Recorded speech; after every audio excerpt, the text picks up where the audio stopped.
오늘 부활절입니다. 오늘의 말씀은 요한복음 20장 20절에서 21절까지 23절까지 보겠습니다.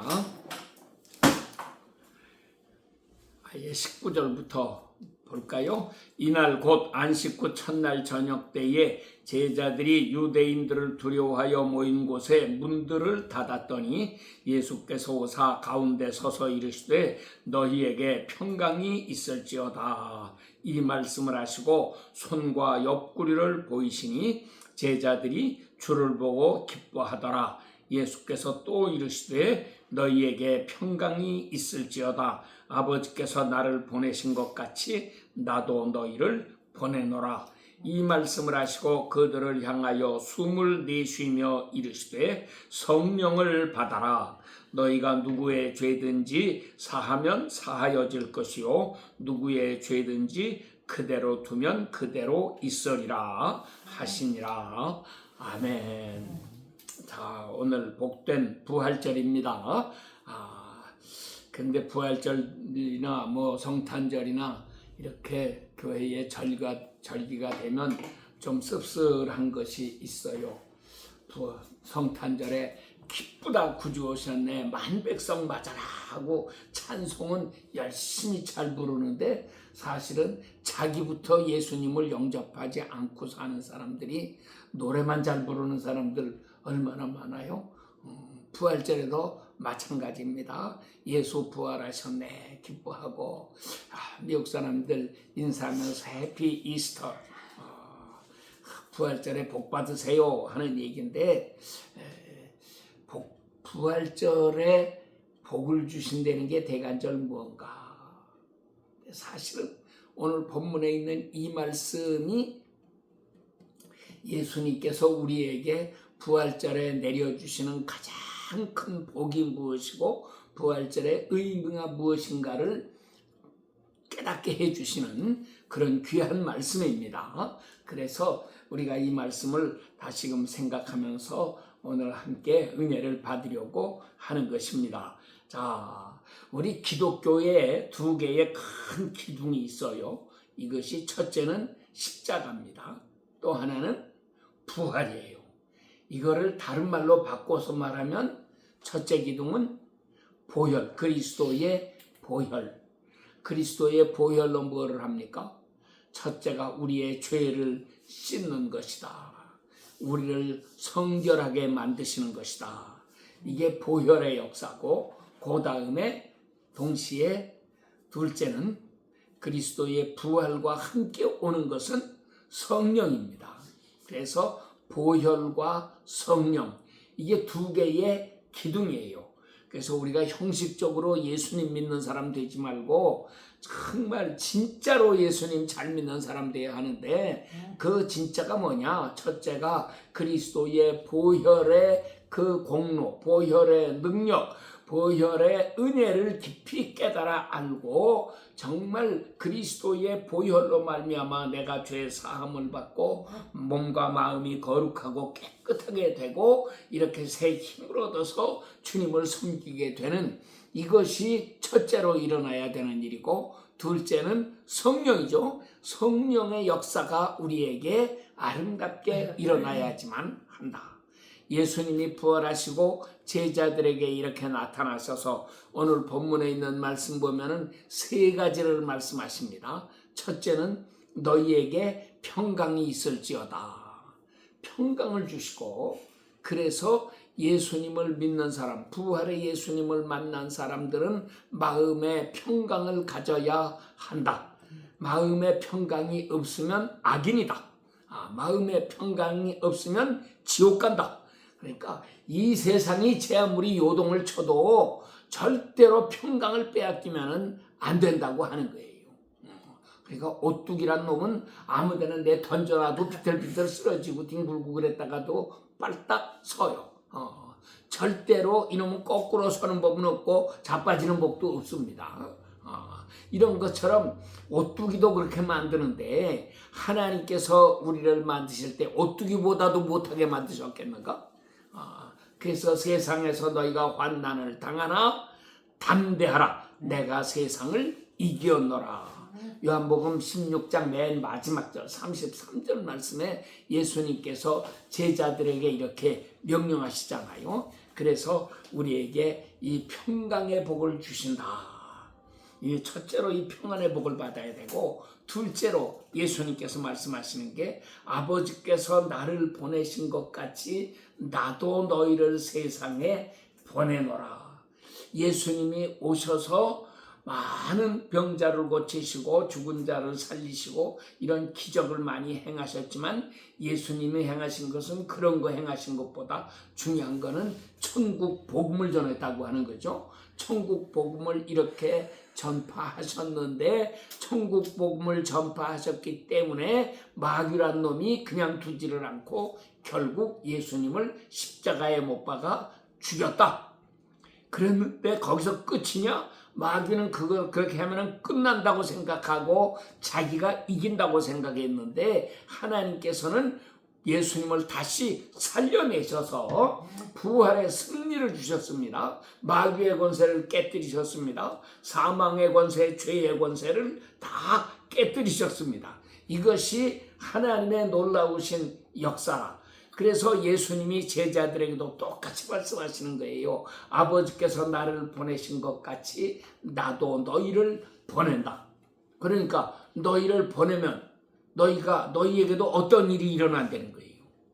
예수님이 보내시면 예수님이 십자가 고난을 당하셨던 것과 똑같은 그런 큰 고난이 너희에게도 온다. 그래서 예수님은 가르치실 때 누구든지 나를 따라오려거든 첫째, 자기를 부인하고, 둘째, 자기 십자가를 지고 나를 따라와야 된다. 이렇게 말씀하시잖아요. 그래서 자기 부모를 나보다 더 사랑해도 내게 합당치 않고, 자식을 더 사랑해도 합당치 않고, 이렇게 하시면서 이 세상에 소유된 것을 사랑해도 예수님께는 다 합당한 자가 아니다. 다 버리고 예수님을 따라갈 사람이 되어야 한다. 우리는 어차피 다 죽는 건데, 이제 우리가 나이도 제법 많이 돼가지고 하나님 앞에 갈 날이 별로 많이 남지 않은 사람들인데, 아직도 세상 것에 집착하고 욕심내면은 우리는 인생을 어떻게 끝내려고 하는 것입니까? 그래서 정말 우리가 모든 것 버리고 주님만을 사랑하고 주님만을 따라가는 사람이 되어야 하는데, 따라가면 어떻게 되느냐? 가룟 유다가 있어요. 배반자가 나와요. 그리고 거기서 끝난 게 아니죠. 십자가에 못 박혀 죽는 이런 비참한 결과가 찾아올 수 있어요. 그런데 인생들은 거기에서 끝.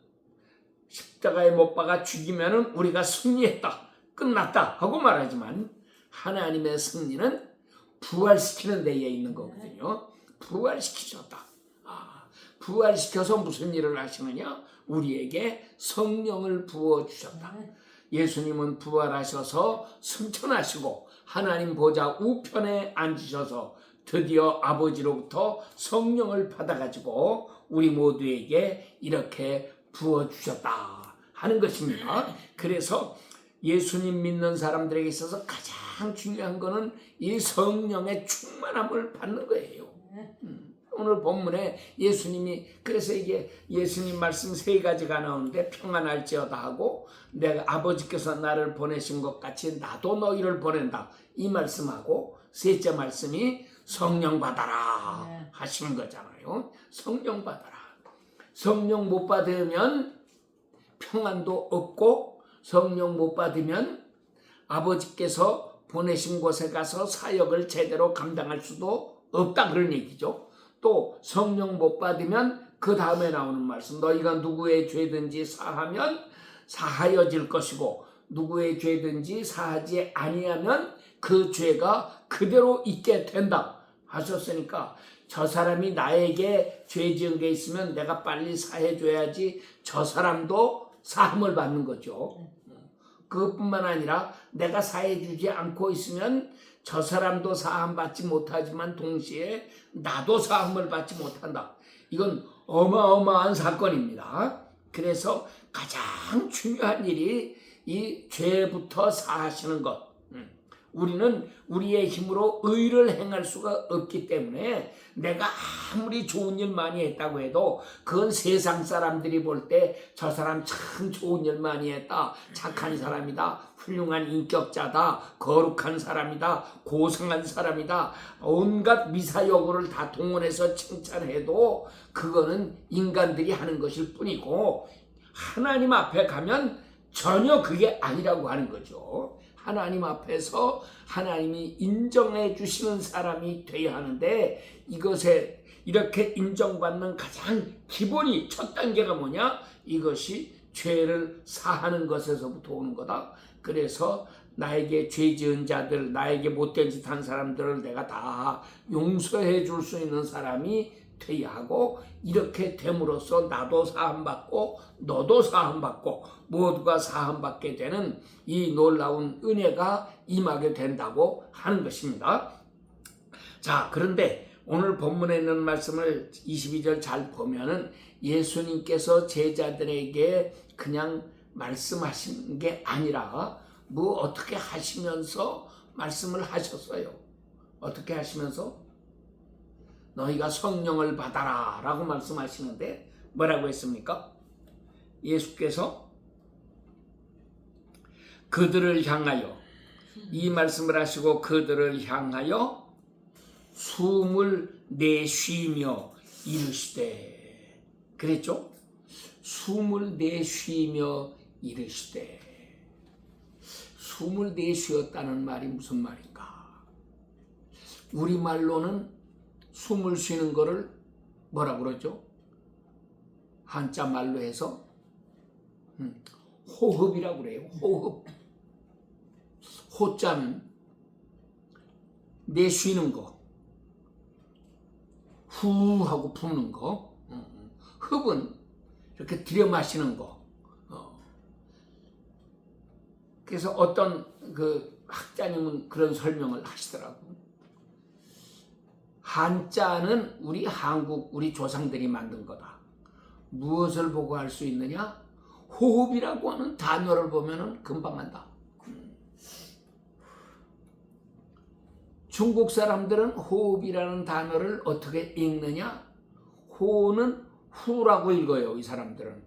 그러니까 그거는 비슷해. 후하고 불거나 호하고 불거나 부는 거, 부는 숨입니다. 그런데 흡은 우리는 흡 그러면은 이렇게 빨아들이는 거잖아요. 그런데 중국 사람들은 쉬 그래요. 그래서 후쉬, 호흡을 후쉬라고 그런데, 그러니까는 중국 사람들 발음에는 내뿜는 숨과 들이마시는 숨의 구별이 전혀 안 된다.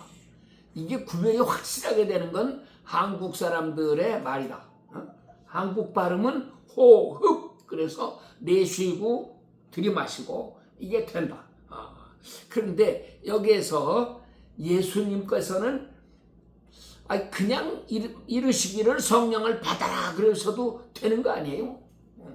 그런데 왜 숨을 내쉬며 성령을 받아라 이렇게 말씀을 하셨을까? 그래서 영어 성경을 이렇게 보니까는 breathe, 숨 쉰다는 breath라고 하는 단어를 썼어요. 그래서 이 말이 구약 성경에도 어디에 또 나올까? 숨을 내쉬었다는 말이 뭐 많이 나오지만 대표적으로 나타나는 게 두 군데가 있는데, 하나는 창세기 2장 7절 하나님께서 흙으로 사람을 지으시고 그의 코에 생기를 불어넣으시고, 불어넣으셨다고 하는 말을 영어로 breathe라고 그랬어요. 그래서 후 하고 불어넣으셨단 말이죠. 이렇게 불어넣으셨더니 어떻게 됐느냐? 사람이 뭐가 됐어요? 흙덩어리가 생명이 되었다.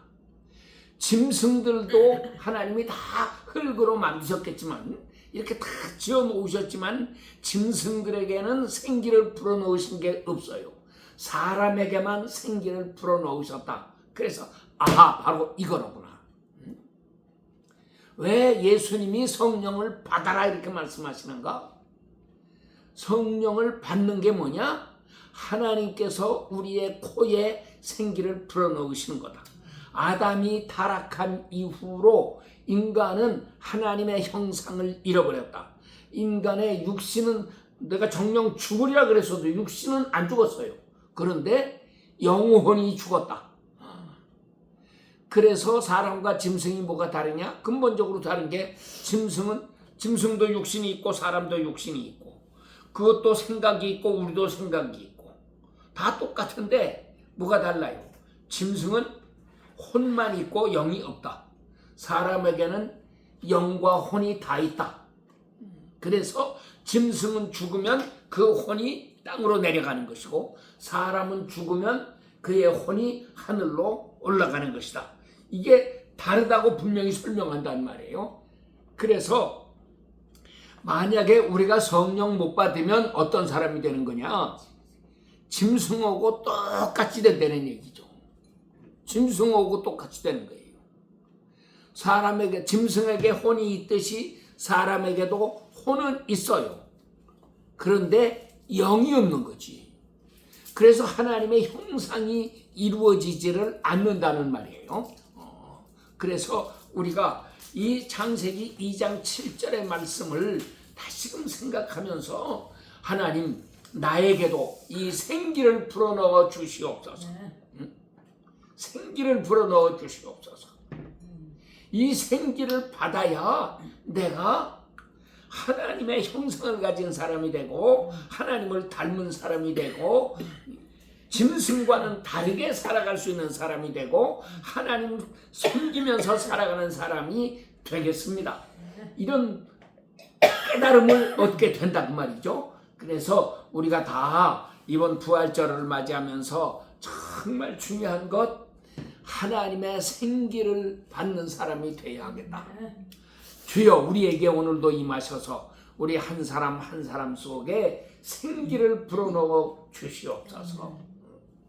피곤하고 지치고 낙심하고 이렇게 해서 방황하기 쉬운 우리 모두에게 오늘도 생기를 불어넣어 주시옵소서. 그러면 우리가 사람 노릇을 할 수가 있겠습니다. 이게 사람이 되지 못했으니까 짐승같이 사는 거예요. 짐승같이 살더라. 이번 부활절을 맞으면서 부활절이 특별한 의미를 갖습니다. 미국의 트럼프 대통령이 4년 전에 죽었다가 작년 선거에서 대선에서 당선이 돼가지고 기적적으로 살아났어요. 죽었다가 살아났다. 그래가지고 이 세상에 죽은 자들을 살려내겠다고 그 부정선거 전부 없애겠다고 이러고 나서고 한국의 부정선거 이거 뜯어 고쳐야 된다. 이거 다 처벌해야 된다 하고 이렇게 발벗고 나서서 지금 자꾸 활동을 해나가고 있는데 아니나 다를까 옛날 박근혜 대통령을 탄핵시켰던 이 마귀의 세력들이 이번에는 윤석열 대통령을 또 탄핵시켜가지고 죽여놨습니다. 자, 그러나 박근혜 대통령은 저들이 죽였어도 다시 살아났죠. 살아나긴 살아났지만 완전체로 살아난 것은 아니고 그냥 다시 살아나긴 살아났어도 제대로 활동을 할 수 있는 이제 대통령의 그 자리에 다시 올라선 것도 아니고 뭐 이렇게 돼 있어요. 그런데 요즘 우리나라에 보면은 윤 어게인 뭐 이런 거 청년들이 막 이런 운동도 많이 하더라고. 그러니까 이런 게 일종의 부활 운동이라. 그래서 윤석열 대통령 다시 대통령으로 세우자 하고 막 이렇게 나서는데 법적으로 보면은 아무 문제가 없다 그러는 사람이 있고 어떤 사람은 문제가 있어서 안 된다 그러는 사람이 있고 두 가지가 있으니까 이런 거를 헌법재판소까지 가면 저 빨갱이 세상이 된 헌법재판소가 그거를 용납할 수가 없겠죠. 이렇게 되기는 하지만 그러나 윤석열이가 다시 살아나는 것이 부활이 아니고 새로운 부활이 이루어지는 거죠. 하나님은 훨씬 더 놀라운 사람으로 부활을 일으켜 주신다. 그래서 우리나라의 현 정치 상황을 보면서 우리가 하나님 앞에 기도하면 하나님께서는 새로운 역사를 일으켜 주실 것이라 하는 확신을 가지고 우리가 기도할 수 있게 되는 것입니다. 자, 이렇게 해서 둘째는 창세기 2장 7절에 나오는 이거더라. 그래서 거기 코에다가 생기를 불어넣으셨더니, 그래서 생기라고 하는 말도 이게 영어로는 어떻게 되나 하고 봤더니 똑같아. breath예요. 그래서 코에다가 숨을 불어넣으신 거예요. 또 마지막 셋째로 한 번 더 나오는 건 어디냐? 어디입니까? 그거는 여러분들도 다 잘 아는 말씀이죠. 아주 유명한 말씀. 이게 에스겔 37장. 에스겔 37장에 마른 뼈들이 가득한 이 골짜기를 보여주시면서 하나님께서 에스겔에게 물으셨어요. 인자야, 이 뼈들이 능히 살겠느냐? 그런데 에스겔이 그런 걸 어떻게 알아요? 살고 죽고는 누구 손에 있습니까? 하나님의 손에 달렸지. 그러니까 주께서 아시나이다. 대답을 합니다. 너는 생기에게 가서 대언하여 일러라. 하나님께서 직접 말씀하시지 않고 에스겔을 대언자로 세우셔가지고 네가 가서 내 말을 대언해라. 생기야, 들어와서 이 뼈들 속에 들어가라. 그 하나님 말씀을 대언해서 이렇게 외쳤더니 생기가 들어가니까 무슨 역사가 일어났어요? 뼈들이 가죽이 입힙니다. 뼈들에 살이 붙습니다. 혈관이 생기고 이 뼈들이 다 이렇게 모아져 가지고 사람 형태로 다 부서졌던 놈들이 다시 모입니다. 이것이 다 연결됩니다. 그래서 가죽이 입히고 그리고 살이 생기고 거기에 핏줄이 통하게 되고 막 이런 역사가 일어나잖아요. 그렇게 해서 다 살아나더라. 이게 이제 첫 번 역사고, 그런데 그걸로 끝난 게 아니에요. 살아나기만 한 걸로 끝나는 게 아니고 하나님께서 다시 한번 대언하라고 하십니다. 그래서 에스겔이 하나님의 말씀으로 다시금 대언하니까 어떤 역사가 일어나요? 이 죽었던 자들이 그냥 몸을 입고 살아날 뿐만 아니라 이것이 큰 군대를 이루더라 하고 말씀을 합니다. 군대가 됩니다. 무슨 군대가 될까요? 마귀와 싸우는 군대가 됩니다. 악과 싸우는 군대가 됩니다. 불의와 불법과 싸우는 군대가 됩니다. 이 세상의 부정부패와 싸우는 군대가 됩니다. 이런 새로운 군대가 일어납니다. 그러면서 어떤 군대가 되느냐? 군대가 또 추수꾼이죠. 마지막 시대에 하나님의 사역을 감당할 수 있는 사람들을 추수해내는 이 큰 추수꾼이 되는 것입니다. 그래서 예수님은 제자들에게 말씀하셨어요. 추수할 것은 많은데 일꾼이 적으니 그러므로 추수하는 주인에게 청하여 추수할 일꾼을 보내주소서라고 기도하라고 하신 거죠. 그래서 이렇게 추수할 일꾼들이 일어나는 것입니다. 오늘날 우리가 이렇게 부활절을 맞으면서 정말 하나님께서 이 땅에 새로운 일꾼들을 많이 일으켜 주시기를 위해서 기도해야지 되겠습니다. 하나님은 이 새 역사를 이 땅에 이루시는 것입니다. 자, 그리고 에스겔 37장은 이 두 번 생기가 나와서 그 뼈들 속에 들어가서 이렇게 사람으로 만들고 그다음에는 군대를 만들고 하는 두 가지 얘기가 나오는데 거기에서 끝난 게 아니에요.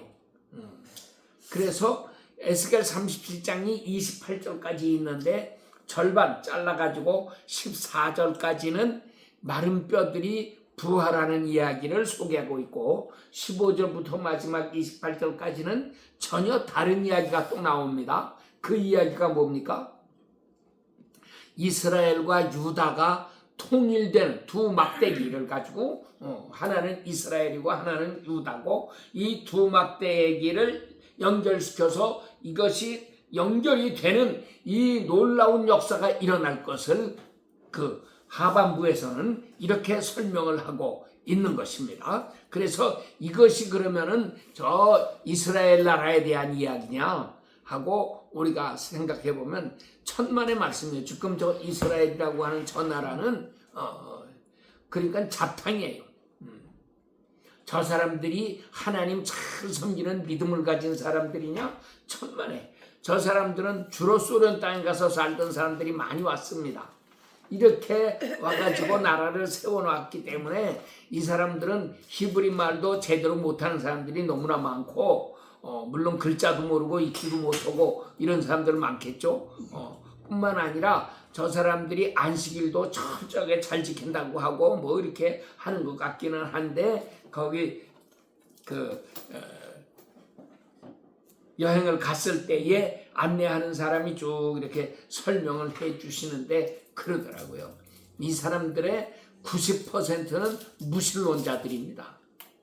그래서 그 말을 듣고 깜짝 놀랐어요. 아니 유태인들이 이스라엘 사람들이 어떻게 무신론자가 되나? 그러니까 이거는 안식일에 일하지 마라 했으니까 하나의 계율이기 때문에 그거를 지키는 것일 뿐이지 그 사람들이 하나님을 잘 섬기는 신앙이 있는 거는 아니라고 하는 거예요. 그러니까 군대에 가도 이게 다 엉망진창이고 정말 하나님을 섬기는 거룩한 백성은 전혀 아닙니다. 그런데 그러면 이 에스겔 37장 하반부에 있는 이 이스라엘과 유다의 통일 이야기는 무엇을 얘기하고 있는 것이냐? 이거는 우리가 다시 생각해 보면 이게 바로 오늘날 우리 대한민국의 통일을 상징적으로 보여주고 있는 것이로구나 하는 것을 쉽게 깨달을 수가 있는 것입니다. 그래서 하나님께서 먼저 우리에게 이 거룩한 군대를 일으켜 가지고 우리 한국에 기도하는 사람들을 통해서 우리 한국 백성들을 참 크리스찬들을 통해서 놀라운 역사를 이루십니다. 그래서 죽었다 살아나는 부활, 이 부활의 이야기가 마른 뼈들이 살아나는, 우리가 사실 옛날 6.25 겪고 그럴 때는 이게 완전히 마른 뼈들이지. 세상 사람들이 다 그랬잖아요. 한국을 놓고. 이 나라는 메가더 장군도 그런 소리를 했대요. 한국이 다시 살아나려면 100년도 더 걸릴 거라고. 그랬는데 천만에 몇십 년 안 지나서 금방 한국은 다시 일어났고 오늘날 세계의 1등 가는 선진국이 되고 전 세계가 사모하고 미국 청소년들이 한국으로 유학 가겠다고 그러고 한국 유명한 사람들이 한국 가서 살겠다고 그러고 막 그러니까 트럼프도 놀라 자빠지고 있잖아요. 어떻게 미국 사람들이 한국 좋다고 한국 가서 한국으로 이민 가겠다고 하느냐. 세계에서 미국으로 이민 오는 사람은 있지만 미국에 사는 사람이 다른 나라로 이민 가겠다고 하는 거는 이거는 혹시 자기 고국으로 돌아가는 사람들은 좀 있을지 몰라도 자기 고국이 아닌데도 불구하고 한국으로 가서 살겠다고 하는 사람들이 이렇게 일어난다고 하는 거는 이거는 있을 수가 없는 얘기인데 이런 기적이 왜 일어나느냐 하는 거예요. 하나님의 역사입니다. 그래서 이제 우리가 앞으로 바라보는 것은 대한민국의 통일, 남북의 통일의 때가 이제 가까이 왔구나. 하나님께서 통일을 이루시기 위해서 이제 저 러시아는 푸틴이 전쟁 일으켜가지고 이제 지금 패전한다는 소리가 들리고 있잖아요. 이 큰 나라 러시아가 우크라이나한테도 못 이겨가지고 결국 푸틴은 쫓겨나고 말 것이다. 큰 정세 변화가 일어납니다. 지금 중국은 시진핑이가 쫓겨나게 생겼죠. 이렇게 나라가 지금 경제적으로 완전히 망가지고 더구나 트럼프가 아주 이를 갈면서 작정하고 중국을 무너뜨리겠다고 그러고 나섰는데 트럼프를 어떻게 무슨 수로 이기겠습니까? 트럼프도 힘들지만 중국 시진핑으로서는 훨씬 더 힘든 일이 있는 거죠. 이렇게 해서 무너질 수밖에 없게 되어 있다. 그러면 그 양자 사이에 끼어있는 저 김정은이란 놈이 자기가 무슨 수로 버티겠어요. 결국은 무너지게 될 것이고, 아무리 옥죄고 탈북을 못하게 막아놔도 그래도 탈북자가 자꾸 더 생기는데 참 신기한 일이 일어납니다. 이런 모든 것을 통해서 하나님께서 우리에게 보여주시잖아요. 이제 때가 다 되었다. 이제 드디어 한국에 이 부활의 새 역사가 일어난다. 우리는 이 소망을 가져야 됩니다. 이 믿음을 가져야 하는 것입니다. 그래서 하나님 앞에 더 열심히 기도하고 이 마지막 때에 내가 어떤 일을 감당하는 사람이 되어야 할 것인가, 하나님 앞에 우리 사명을 감당해야 돼요. 오늘 본문 예수님께서 말씀하시는 세 가지 말씀, 첫째는 평강할지어다, 둘째는 아버지께서 나를 보내신 것 같이 나도 너희를 보낸다, 그리고 셋째로 하신 말씀, 그것은 성령을 받아라. 그래서 우리가 이 말씀을 마음에 새기고 다 성령의 충만함을 받는 사람들이 되어야 하겠습니다. 하나님은 이 성령 충만한 사람을 통해서 마른 뼈를 살려냅니다. 놀라운 역사를 이루어 나가십니다. 악마의 세력을 깨뜨리시고 마지막 때에 온 세계에 복음 전파하여 천하 만민이 구원을 받게 하시는 거룩한 역사를 이루어 나가실 것입니다. 우리가 이 큰 일에 동참하는 감격과 기쁨을 가지고 우리 주님을 더욱 잘 섬기는 아름다운 성도들이 되어야 하겠습니다. 아멘. 기도하겠습니다.